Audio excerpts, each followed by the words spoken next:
Recording. All right. That should, yeah. I just like to say something at the start to make sure it's working.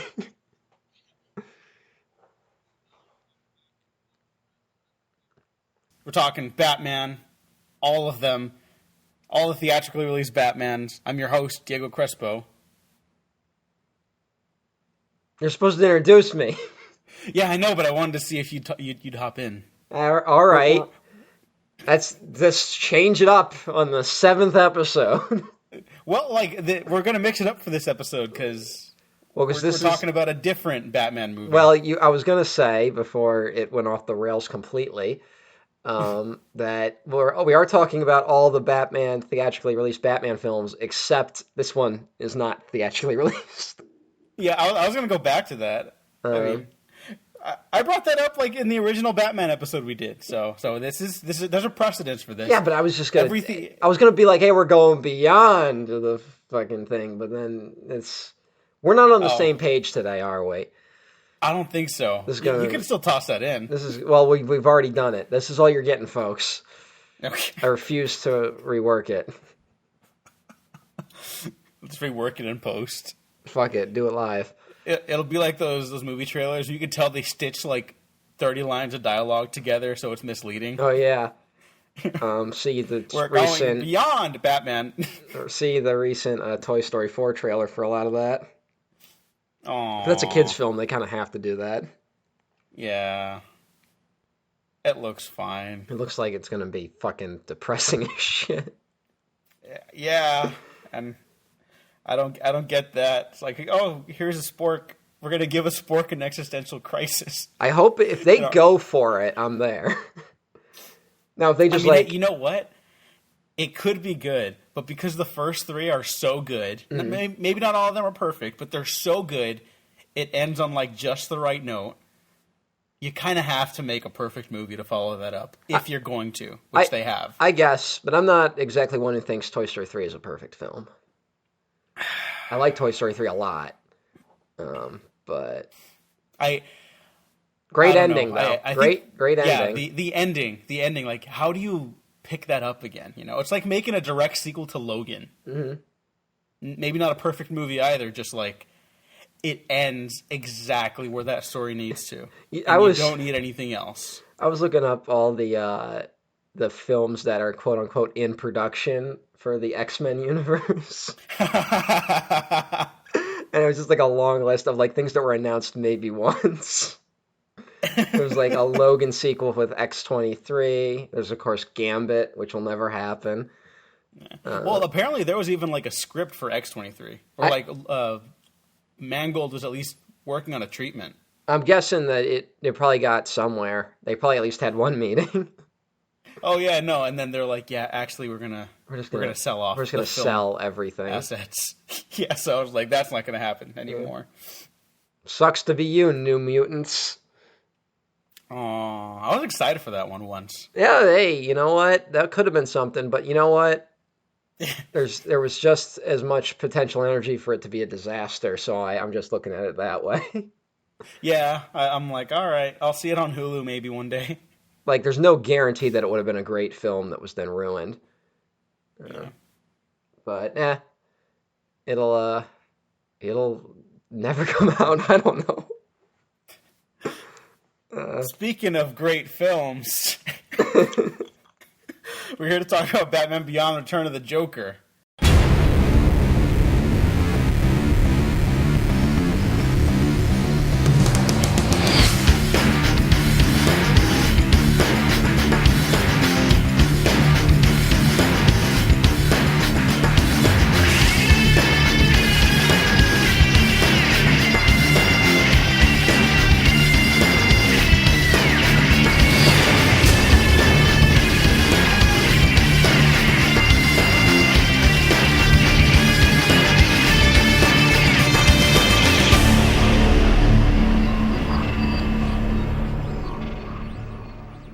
It's a sequel slash adaptation slash. Well, no, not adaptation. It's just like another part of the Yeah, TV universe. it's kind of the finale. It could serve as the finale. Even though I like it better than the finale that they put in Justice League, the animated series. I kind of just picture it as like a finale, even though again, Justice League I think came out the year after this was released, the animated Oh, series, really? I should say. Oh yeah, but they did the Batman Beyond episode they did, right? Yeah, where they there was like the future shit. Was that did that also have Static Shock in it? No, there's an episode that's just called like Epilogue, and Oh, it's okay. Oh, just yeah, the Batman yeah, Beyond stuff. yeah. Yeah. Yeah, not the best. Well, because that show peaks. There's a climactic one in Justice League Unlimited, which is one of the best. I think just like balls to the wall superhero stories ever, where they just start crossing everything over that they've been setting up for like 3 seasons, and it's something they could never do in a movie. And I thought that was a pretty fun ending, but then it went on for like another year. Yeah, and that one's still good, but like after that, there was just nowhere else to go. Yeah, and that wasn't even like that thematically deep. Like there was a little bit, but not much. This has a lot of ideas going on in it. Yeah, Batman Beyond Return of the Joker is about, you guessed it, the return of the Joker to Neo Gotham as Bruce Wayne's preparing to take back his family's company one last time. Terry McGinnis has been the Neo Batman for at least like a year now, a season in the TV show. We should set up for the people who don't know what Batman Beyond is at all. So I'm guessing some people missed it. Yeah. It's still relatively popular for people around our age group, but okay, Batman Beyond is Blade Runner meets Gotham. Bruce Wayne has retired from the mantle of Batman. Gotham looks more like the Los Angeles version of Blade Runner, or the Blade Runner version of Los Angeles in this timeline. And a new kid takes up the Batman mantle with all new enemies and foes, and it's very cyberpunky. It is a completely original property in the DC mythos that was made for television first and then began being transported to comics and everything else after that. And it was never as good as the original 3-season run. They've never been able to crack it, I don't think. And it's a treasure. I hold it near and dear to my heart. Well, it's one of those series that when you really think about it, it kind of, on paper, it reads like one of those we're out of ideas idea. Like, let's do a new, young, like it feels like studio notes, which I think it partly was. Yes. Do you know the history of how it got kickstarted? I know very vaguely that there became a mentality at one point that no one wants to watch superheroes, that kids want to be the superhero. And that they wrote series where it was usually young kid related, or they tried Justice League, and then Justice League Unlimited kind of came, which had a bunch of young characters, and then we had Teen Titans on top of that. But I also believe, if I remember correctly, I'm vague, so you might have to fill me in, or maybe tell me I'm completely wrong. But they pitched a completely different series involving like 3 different kids who pick up the Batman mantle in the future. It was going to be 3 young kids. They were going to be like a new Batman, a new Robin, a new Batgirl. And there was going to be like a robot Alfred. I believe his name was Alpha Red. Get it? And I guess they got pretty far, and then they were going to make it for the kids they were going to make it for something, and the head of that place went, hey, how about we make it that it's 3 kids competing to be Batman, because Pokemon's popular. So we'll make it like Pokemon. And then Bruce Timm, who was one of the guys behind it, and another guy were like, no, let's do it with a different network. And then they went, and that kind of morphed into Batman Beyond. Yeah, so even back in the days of Batman, the animated series, once they started introducing like Robin and Batgirl and Nightwing and stuff, specifically with the new adventures of Batman, that's when you could see they were really leaning into the Bat Family stuff, and that stuff's still good. But I think that was mostly just the ideas, anyways, coming from like that studio mandate mentality of like for kids.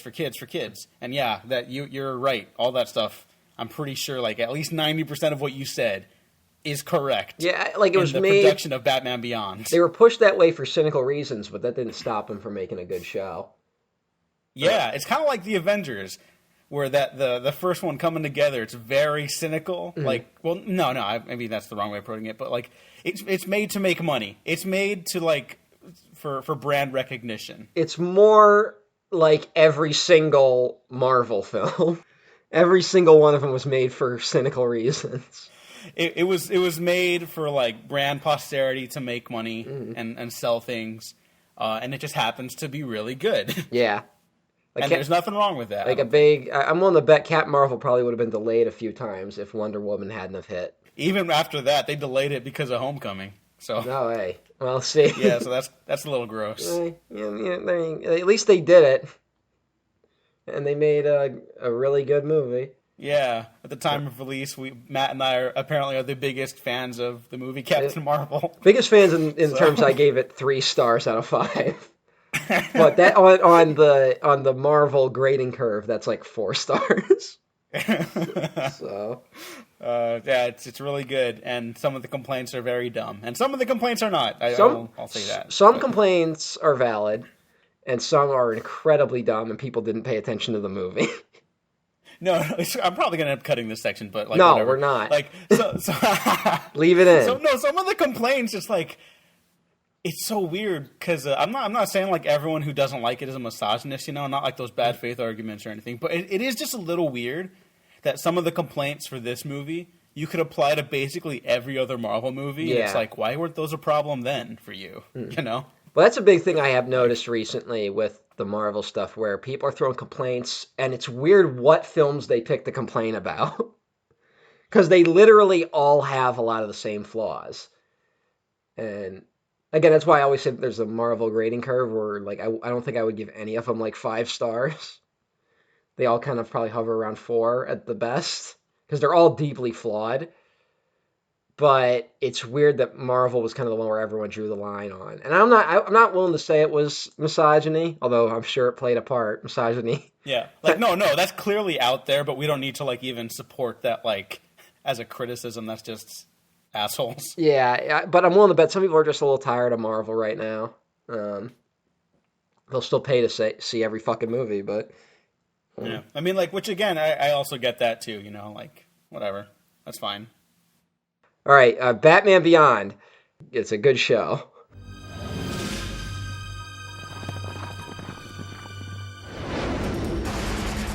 Some clowns were never funny.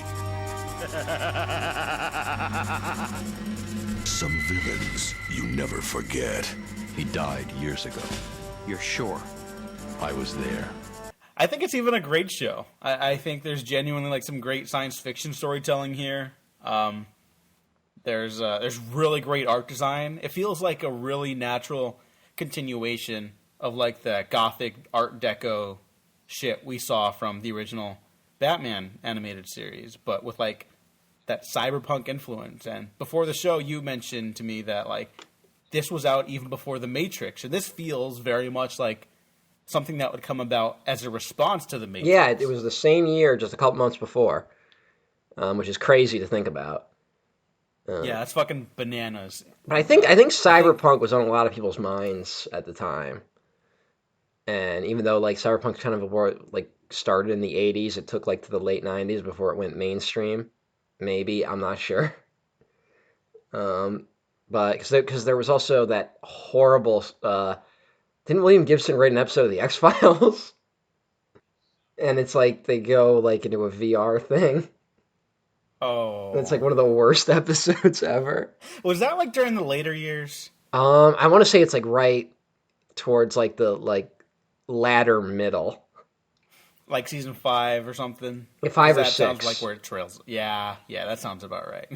There's also Johnny Mnemonic, which I really like bringing up. Oh, yeah.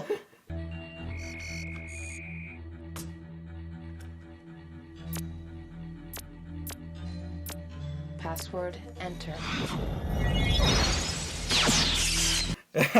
Which is just watch clips on YouTube. It's not as bad as you think it's going to be, but it's worth googling. It's a very good artifact. There you go. The same way I describe the Batman movies from the 90s, that's Johnny Mnemonic. Yeah. I was into like I read I brought up the book Snow Crash before, which is was good for high school libertarian man. Really good cyberpunk book. Um, but yeah, that stuff was big for like a hot minute. It was I don't know, maybe it was like because it was the millennium was ending. Everyone was like so like 2000, woo, and fucking Y2K and all that Oh, nonsense. Strange Days. Oh Strange Days yeah, also came out yeah. before this. We did. Which no one saw. It's one of the biggest box office bombs of all time, and it's like Catherine Bigelow's best movie. There was also the fucking Lawnmower Man.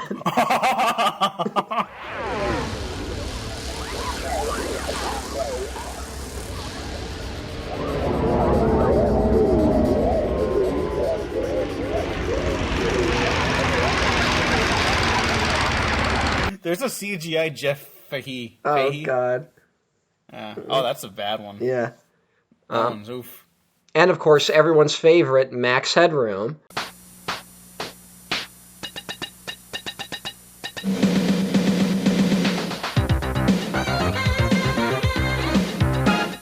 I actually don't know that one. You don't know Max I'll probably Headroom? get it anyways. No. Well, you kind of know him because the people who made Max Headroom went on to make the Super Mario Brothers movie. Okay. And Now I'm happy. for some reason, that movie looks a lot like Max Headroom. That movie's amazing. So. Maybe not good, but amazing. And then Max Headroom directly inspired Shodan in System Shock. Okay. Now we're getting somewhere. Yeah. For those that haven't played System Shock and System Shock 2, seek them out. You have to get a mod. You got to for mod System the Shock to controls make on it the first one. Because the controls are really bad, but the art design is just like incredible. It's like really unnerving. It's maybe not quite as scary as the second one. The second one's like The second one's legitimately fucked super up. frightening. Yeah. The first one's frightening because you're like, what button do I press? Yeah, those are great cyberpunk horror games. I wish there was more horror like that. I wish the Alien franchise went that direction. I know. That honestly is where it should have gone. Some heroes will never back down. Go to work. The Joker is back, and it's no laughing matter. He's got a new crew. On the double. A new game. A lot has changed while your old Uncle Joker's been away. New Gotham, new rules, even a new Batman. I'm ready to give this old town a wetty again. Return of the Joker has a really interesting release history. I actually don't know everything about the release history. Well- I just know that there are two versions of it. Well, I guess what you need to know is that it was released in 2000 and then it was released again in 2002. That is exciting. Because, well, basically they were gonna... So they started trying to do, like, direct to video. This was still VHS, technically. Movies based on the Batman animated series. They did Mask of the Phantasm, which at the last minute they were like, put it in theaters, and it bombed. And then they did Batman and Mr. Freeze Sub-Zero, which was a direct-to-video film that was going to come out with Batman and Robin to like be a, like tie-in. It's significantly better than Batman and Robin. Not perfect, but it's pretty good.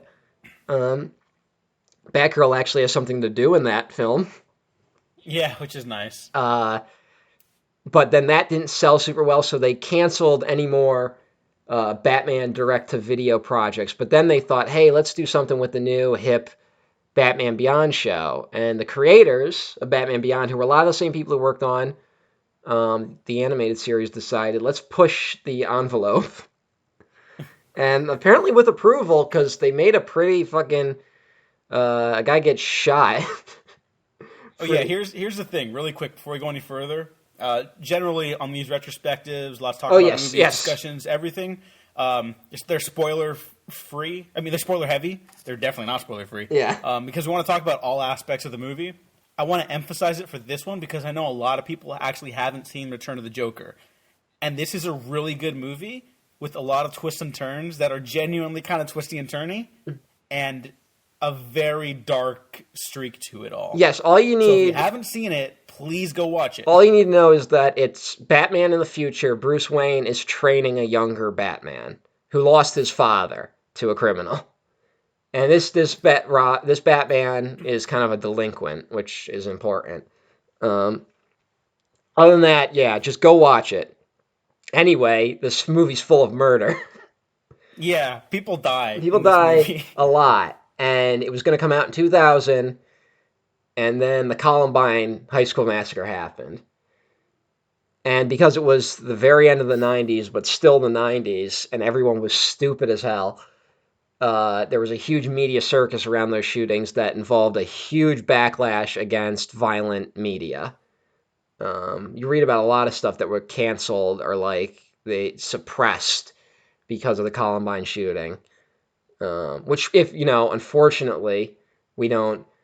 I guess it's kind of a good and bad thing that we don't stop and shut down the country whenever a tragedy happens, but that's partly because these tragedies now happen on a fairly regular basis.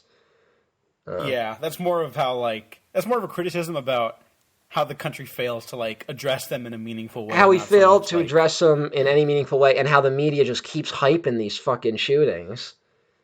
Yeah, You can really tie a direct link to not violent media, but how Columbine was propped up as like a thing, and that kind of influenced a lot of later shootings, which is unfortunate. I'm glad to bring everyone down all of a sudden. and now it's important history to the film, so it's not like you're going all so here's how I'm going to tie the JFK assassination to. Yeah, I'm not going to bring up. I just watched the the John Wayne Bobbitt thing, where Lorena Bobbitt cut his penis off. Jesus. Okay, so anyways, I'm back on Yeah, you better stop that one quick. Another spoiler. They do show the severed penis in that documentary, so be careful, people. Oh my god. I'm glad this is where this is going. I actually remember everything about the rated version, like the one that was censored down for distribution originally, and I actually have it on VHS somewhere in my house. And when I saw the unrated version at a later date, that's the one I own now, primarily, because the other one I think is a little harder to find. But there's some things I like a little better in the trimmed down version, I think. At least because it's just the murders that change. People don't quote unquote die in that one. It's like the laughing gas thing and little stuff like that. I think it's a little creepier with the laughing gas. I think the laughing gas is a lot creepier. But except for, I will say, the main death of it, I think is better in the uncut version. Well, I mean, we're just going to be hopping around because this one, we endorse it. I think it's great. We're both fans. Check it out. But I think we could just kind of hop around a little bit. You want to just talk about it right now? Yeah, you should have stopped listening by now, people. Yeah, if you haven't seen it. But the Joker getting shot in the uncut version, I think, is better than him slipping. It's dumb and a little goofy when he slips, but it's just so haunting when you hear the electricity go off and they cut to Barbara running back inside and you just hear the scream echoing through everywhere. That's really unnerving, and that messed with me when I was a kid. The shot is shocking, but I don't know. Something about the electricity feels... And then the electricity, I won't say it doesn't pack a punch, but something about the Joker just flopping over dead is a lot. That was pretty unnerving, just because I think it's ruined. Again, I think that's why maybe a combination cut will work, because it doesn't totally work when we've already seen a guy get shot like that. Yeah. Literally, guy dies the exact same way earlier, and it's kind of just oh, all right. But if that was the first time it happened, especially when you're talking about because that whole thing kind of acts as a final to the animated series where no one died. You know? And at most we had a couple mobsters in the Mask of the Phantasm movie. Mm-hmm. And this time we just get the Joker just shot, dead, done.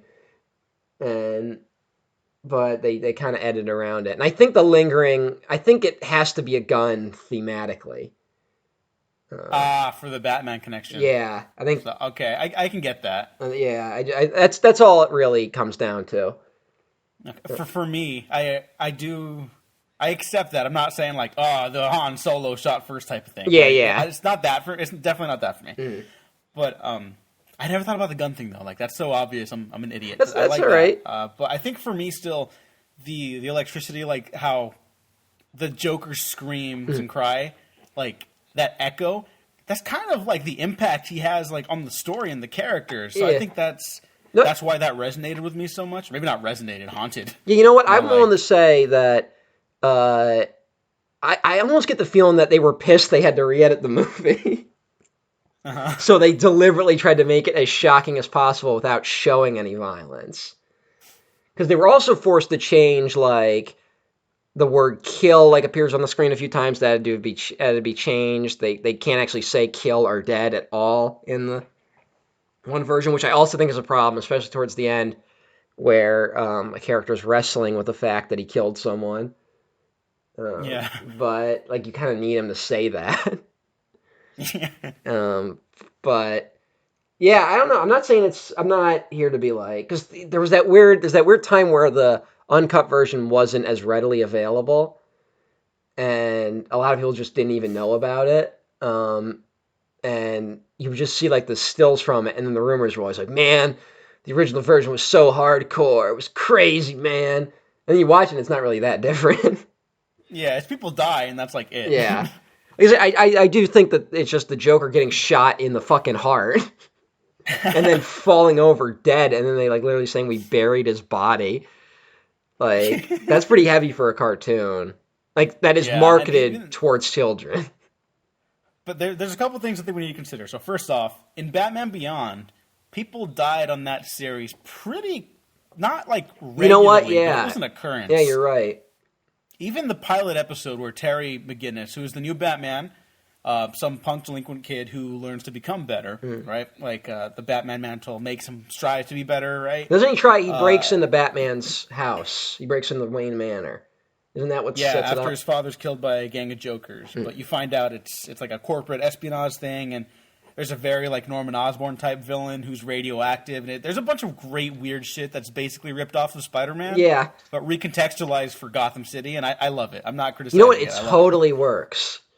Oh yeah, it's fucking aces. Like, it would honestly be like if you did a what if in the Amalgam universe where it was like, what if Peter Parker met Bruce Wayne or something.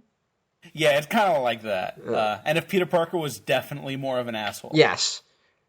But people died regularly on that series, and even the first henchman he goes up against dies in the pilot episode. Yeah. He drowns to death. So it's like it's this regular occurrence for Batman Beyond, but for all the other animated series, it's like, whoa, this is kind of heavy, man. Well, they did kill a little girl in Oh yeah. That fucking happens. Although I forgot.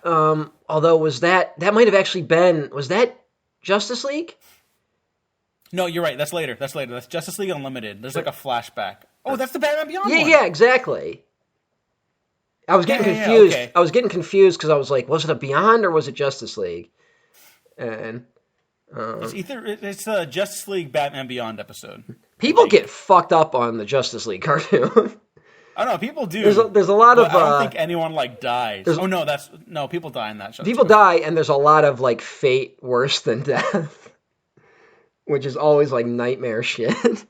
Yeah, like as a kid, it's like, okay, for the kids watching, like no one dies, but then they say something like that, and it's just like, oh, that's not much better. Yeah. That's significantly worse. Well, remember, there's the one kid who he had eternal youth, and they trick him into giving it up, and so now he just has immortal life. Yeah. And then we see him, and now he's like just like 1,000 years old, and he's like a corpse almost, but he's still alive. Yeah. Oh, that's a great episode. That image. If you want to see the Justice League as kids. Oh yeah, that's check it out. Kid stuff, which I also think was written by the writer of this film, Paul Dini. Who wrote Paul Dini and Bruce Timm. Yeah, Paul Dini, who he did the story with Bruce Timm and Glenn Murakami, I think his name is. Sorry, Glenn. And Paul Dini wrote the screenplay. And then this was outsourced, I believe, to Japan at the time. That was when they were outsourcing animation. Because there was 2 Japanese directors and 1 American director, I believe. But Bruce Timm. Kurt Geda, Toshihiko Masuda, and Shojiro Nishimi. Mm-hmm. I'm sure that's right. I actually think I hope that is. Yeah. I hope I got that right. But maybe we should learn they the all worked on the series, pronunciation too. of people's names before we record this shit. Probably, yeah. Apologies to Sorry. the United Nations. Something happened after Paul Dini and Bruce Timm finished up the DC animated universe initially, because they just like drop off. Oh yeah, there's a huge while. quality drop. Well, actually, Paul Dini's done some alright stuff. He contributed to that Ultimate Spider-Man show, which is not great good, either. but there's never been a good Marvel show. A Spectacular Spider-Man. Eh, You don't like Spectacular Spider-Man? it's fine. Oh, get out of here! That show is so incredibly written. I am like in awe that you said this right now. It's fine. I don't know. There's something about Marvel that doesn't work in animation for me. I don't know. Because I know everyone loves the X-Men cartoon. I don't really like it. I don't like the original one. I'm being honest. But I don't like most of them. I think there's just a cheapness to them. It's like not like the writing's fine, but there's like a weird cheapness. Although Spectacular Spider-Man does kind of rise above it. So you have to watch one. Yeah. Watch that. But Paul Dini, didn't he get like assaulted or something? Oh, I have no idea. Now I feel kind of bad. Like, well, no, he got mugged and like got really injured and beaten up, and he wrote a comic book like Batman story kind of about it, where it, like I don't that's know. like him wrestling with it, but also like imagining him getting beaten up by the characters from, because he's got this really good, like I love listening to interviews with Paul Dini. He's got this really good insight to Batman specifically. I guess when you put him in other places, he's not super great. Because he was one of the writers of fucking Countdown, which might be the worst DC comic ever. Did you ever read Countdown? I never did. I read It's a blind spot. I read part of it because 52 was so good. Which, if you want to read a comic that like just goes to like the weirdest corners of the DC universe, read 52. It's a good primer, and just Google anyone you don't know who they are. Because it's like it was like fucking Grant Morrison and Jeff Johns and fucking the other guy. It was like 4 like the best DC writers all got together and they made it, and then they tried to do Countdown the same way, and it was just a disaster. But yeah, Paul Dini, he wrote most of the best episodes of any of the animated stuff. Bruce Timm, and then Bruce Timm, I don't know what the fuck is up with him. Yeah. Because the Killing Joke was like shockingly bad. Yeah, like I think we've talked about it on the show before. We're not going to cover that. I will veto. It was that movie. Theatrically released, and we kind of realized it. But so just pretend we threw it out and replaced it with Batman Beyond: Return of the Joker.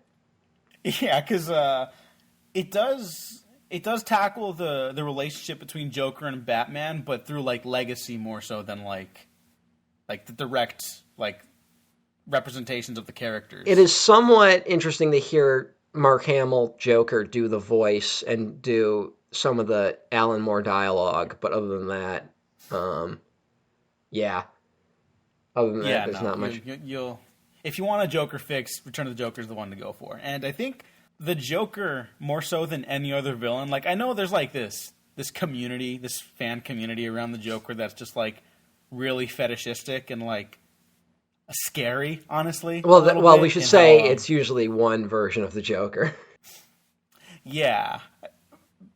I would have said that, but I don't know. I've seen some Jared Leto stands too, and it's just like gross. I guess, yeah. You know what? There's something that, yeah. There's something about the Joker that, like, in fan communities is genuinely kind of unsettling to me. Well, but the idea of the Joker, like the character itself, still scares me just like on its own. Like more so than any other fictional villain. I think the Joker really is like I don't want to say like the ultimate villain because I don't want to put it on a pedestal because he really is like evil incarnate. I'm willing to know? say that in the confines of the comic book superhero, the Joker's probably the best villain they've ever come up with. And it's almost by like complete fucking accident. Like he just kind of evolved into like the perfect counterpoint to Batman. Yeah, and he's genuinely unnerving Yes. to me. Like the concept of this character just out there in the world. And so to see that like manifested through a sequel to Batman the Animated Series where like the OG Batman characters are telling the new Batman like, hey, drop it, like this isn't his fight, and that he doesn't he would never understand what the Joker is like until he goes face to face with him. And I felt it. The moment the Joker returns, it's like they just tell him like you're done being Batman. Yeah. Like fuck it. Like you can't handle the Joker. And to see like that run through everyone. And that's something the movies have never ever gotten to. Like one of the flaws with the films, I would say in more specifically a very recent film to feature the Joker. They kind of set the Joker up to be that without like establishing a real clear history, you know? Not only that, but even when he's on screen in that very particular singular circumstance you're talking about, he's not. He's not the Joker. I mean, that sounds like dismissive, I know, but like just that sheer like evil, that complete lack of humanity and empathy is just not like in that version of the character, which is, I guess, fine. He's kind of just a thug. The Jack Nicholson one too, but like, I don't know. I don't fear that one. Yeah. I'm not scared of that one. Well, yeah, I mean, Jack Nicholson Joker is fucking scary. Yeah, no. I was trying to walk that one back. It's just, I don't know. I think that some people just don't get it really well, and David Ayer doesn't get anything. So, You know what? I'm willing to put that one more on Jared Leto. No, Jared Leto definitely didn't get it, but David Ayer did not help things. Because you can tell like which ideas were Jared Leto's and which ones were David Ayer's. But since we're talking about the Joker, might as well talk about Mark Hamill, who we didn't talk about a ton on the Mask of the Phantasm episode. Yeah, no, we did not. He's fucking awesome. Yeah. He plays two roles in this. Well, yeah, that's the thing. There's a good red herring where he's Jordan Price, who is competing to take over Wayne Enterprises, but Bruce Wayne has come back and foiled his plans. So it's a good red herring to be like, oh, is he the Joker? But it turns out he's not. Yeah, and even like the way they set it up, like they lean hard into it. Where like if you're an attentive viewer, that's easy to fall into because like, oh, Jordan's Price isn't here, and they're like, oh, go figure, he doesn't want to see this, blah blah blah. You kind of like the Joker shows up, you know. Yeah, you kind of go like, yeah, it's probably not that guy, but he's a good fake out. Like we don't know, but the thing is, it's what kind of makes this at least go by quicker in the mystery is that it's got a very obvious answer to the mystery, but they don't really give you the explanation until like 35 minutes in of a 77-minute movie. Yeah. So, like you don't get that important puzzle piece, and once you get that piece, you can pretty much put together what's going on. Yeah. Oh, and how they delivered that with the style of the original Batman the Animated Series. Yeah. It was really a great way to show that flashback. That was kind of in the middle of the original animated series and New Batman, because the Joker on the New Adventures of Batman and Robin did not look very good. Oh.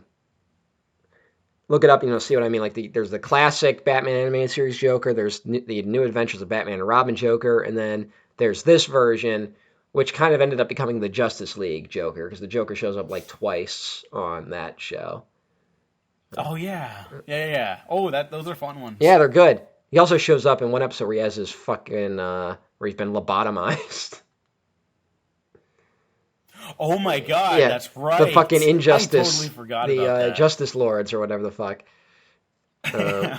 Which they should have fucking done that for these fucking BVS movies. We'll get to How that cool of a eventually. twist would that have been, though? If, like, you think we're watching the heroes and then they go, like, fuck you, they're actually the Injustice League or some shit. That would have been kind of fun. I think people still would have hated it, though. Probably, but I thought they were kind of going to do that with the new Star Trek with the Mirror Universe, and then that didn't really pay off. Aw. Oh, well. Just keep disappointing me, Hollywood. But Mark Hamill is the Joker. Can really take the Joker places that you just couldn't go in a movie. Because I think, like, again, to go back to the awfulness that is Jared Leto, he really fucked up in thinking that it was really about the darkness within and all this nonsense. Whereas I think what Nicholson, Hamill, and even Ledger, which although they always try to paint Ledger as like he went to dark places, but I don't really think that's true. I think what they all understood is that really the Joker's a very vocal performance, and you got to have a very extensive vocal range to pull it off. And that's really where you find the character. Mark Hamill really taps into that because he's got to go like all over the place with that goddamn voice. And there's something deeply like unnerving, of course, but like funny in laughing at the jokes that the character makes that maybe you kind of feel after like, oh, maybe I shouldn't have laughed at that. You know? Like, yeah. Not so much in this one, but less in this one because like it's pretty dark here. Yeah. There's a couple of moments towards the end, but it's not even the Joker. You're kind of laughing at the Joker, which is kind of the point. But there's tons of moments in the old show where he would do something really fucked up and you would laugh and be like, oh, what the fuck? But I don't know. It's hard to, I just think Mark Hamill, I think he's properly rated at this point for the Joker. There was a time where I don't think people talked him up enough. And then he had that renaissance with the Arkham games, which I think he stopped doing because they weren't paying him enough. And I think he said like he almost didn't even come back for the last one. Mm-hmm. Because he was like, oh, I was so happy with the story in the second one, and I guess. But they do the Arkham Knight or whatever the fuck was the last one he did. Was they kind of tied it into they had a very similar story to this one where the Joker may or may not be back. Oh fuck, they did, yeah. Huh? Better here than that game. Significantly. But I did like the way they did it in that game. But that game's not very good. No, that's the best part of that game. Yeah, for sure. I'm actually not a big fan of the Arkham games. I don't know if that's like a hot take. No, I think people kind of come around to that. Like now that, not to make it a Marvel versus DC thing, but now that people have seen like the PlayStation Spider-Man, like what that game did with similar mechanics and like storytelling, I think people realize like, oh yeah, that was just kind of like grimdark bullshit. Yeah, well, no, I think I'm not even saying it's grimdark. It's just that a stealth game like that works a lot better in the daylight, apparently, than a game where you have to constantly be doing the fucking bat vision everywhere. Like that's what I got frustrated with. Is that you can't play like there's all this architecture and detail, and you just have to keep using the fucking bat vision to see anything. That I was okay with it for the first one because of kind of the setting, you know. Mm-hmm. But then after that, it's like really like we have this whole fucking city and we're still doing the same shit. Arkham, the story, I kind of like the story of the first two. There are moments they're not that work, but whatever. They're not fun games to play. When I noticed that the Penguin had like a glass bottle shoved into his eye instead of a monocle, I was like, oh wow, like really? Yeah, that was a little much. Like really? Yeah. But hey, how are we gonna tell the kids it's dark? Fucking stupid. We gotta put tattoos on the Joker.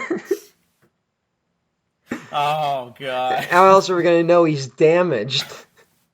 Like putting it on his fucking forehead. Yeah, he's all messed up, man. He's all messed up. And all this bullshit about like, oh man, like I don't know if you remember like when he was on talk shows and stuff like that, he was saying like, oh man, if the Joker was here, like, you know, he'd like cut your throat and like toss your tongue into the audience and like laugh about it. And it's like, what the fuck are you even talking about? First of all, like, no. The Joker's more clever than that. Yeah, like sorry, you're a hack. Like, yeah, didn't you see fucking Dark Knight Returns? Didn't you read that? He fucking poisoned David Letterman's audience. like, I mean, like, not to get too ahead, but like, even Heath Ledger's Joker, in the dark and gritty Batman movies, his like entrance with like the mob bosses is a magic trick about making a pencil disappear. Yeah, it's fucked up, but it's genuinely kind of like clever in a funny way. It's a fucked up punchline, but it's it's a joke. It's a Joker it's like thing. Joke. It's a gag. Yeah. And he does. I love this. We'll get to that later, but like again, there's a lot of vocalness to I think the best Joker performances that are not present in Jared Leto's Joker. We're kind of gonna have to just drag Suicide Squad throughout because we're not gonna watch it. Yeah, we're not talking about that whole movie specifically. Yeah, it'll be brought up for sure more, but I think it's also the animation, literally and figuratively, of the Joker's like movements and personality is a good contrast always to Batman. Yeah, I mean they really are kind of like two sides of the same coin kind of thing. Maybe it didn't always start out that way, but it's really grown into that now. It really has, and this better and worse taps into it. I mean, we should talk about what the Joker actually did that makes him so formidable in this film, because there's this hush for like the first 30 minutes of the movie where they're like, look kid, we don't talk about the Joker. Like there's these Joker criminals that were mainstays of the show, but the Joker never showed up on the animated series. Yeah, they're very much like, this might be kind of a stretch, but just hear me out. They're kind of like the neo-Nazis of Gotham. No, you know what? That works. Yeah, okay. If the Joker was like, the fucking Fuhrer, then these guys are just like the punks, like, wannabe fucks. It's entirely accurate, because I can't tell you how many people who just like sending misogynistic messages to women on Twitter think they're the fucking Joker. Okay, so, like, all right, I hit the nail on the head. I'm an agent of chaos. Yeah, and so, like, even at the start of the film, because, like, as mainstays of the series, they were never, like, the main threat. They were kind of just, like, punks that episodes would open up with them being like kicked aside, and then here's the real threat of the episode or season, and then they're like, man, these Jokers are different. Like they're stealing like all this high functioning tech. And like that's weird. Like these are like punks. Like what are they? Like what's going on? So like even then, there's like this ramping escalation from where the show was to what this film's about, and like the plot and shenanigans. And we eventually find out what it is, which is kind of like one of the more ridiculous elements, but it kind of works. Yeah, no, it's totally ridiculous, especially for this movie. That's like it's not like a full on character study or anything, but it is like a slow like plotting mystery for a little bit, and then after you find out the red herring is a full on red herring, it's like here's a laser beam from space. Yeah, there's a cannon in space. It's like I rolled with it, but I can see someone being like, really? I mean, it kind of is the ultimate thing of like, what do you do when the Joker gets a hold of like the most formidable technology on Earth? Like that's kind of what it is. But the thing that the Joker did, because the Joker is dead, that's what Bruce Wayne says. Even when the Joker returns, and we're given pretty definitive evidence that it is the Joker, but there's still like kind of questions about it. He's still like, no, Joker's dead. And so you're like, oh, fuck, Batman killed the Joker. Like, finally. And you're wondering what happened. And it's eventually revealed that that's not... Batman did not kill the Joker. Back in the day, when it was the original Robin, Dick Grayson had grown up to be Nightwing. We don't talk about whoever the fuck was in the middle. Who's Red Hood? Who's Red Hood again? Jason Todd. Jason Todd, yeah. Who they never Jason did Todd on the animated series. Tim Drake was the official Robin. He gets kidnapped by the Joker and fucking tortured and poisoned and electroshocked into becoming the Joker's son. Which is a storyline you could only do in animation.